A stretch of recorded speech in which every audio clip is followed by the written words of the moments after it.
করে নিতে হবে। একটু পানি দিয়ে সিদ্ধ করতে হবে। গ্যাস অন করে ঢেকে রাখতে হবে। এই যে বন্ধুরা, আমার আম সিদ্ধ হয়ে যাচ্ছে।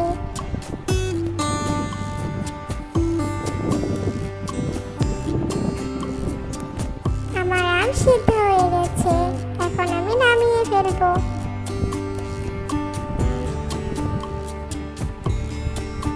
সিদ্ধ আম ব্লেন্ডারে ব্লেন্ড করে ঢেলে দিলাম।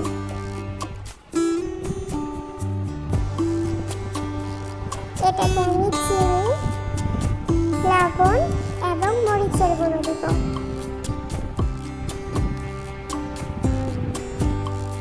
এখন আমি নামিয়ে নিলাম।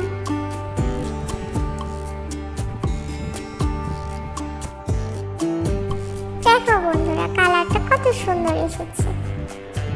একটা ট্রেতে আমি তেল ব্রাশ করে নিলাম। ট্রেতে সমান করে বসিয়ে নিলাম।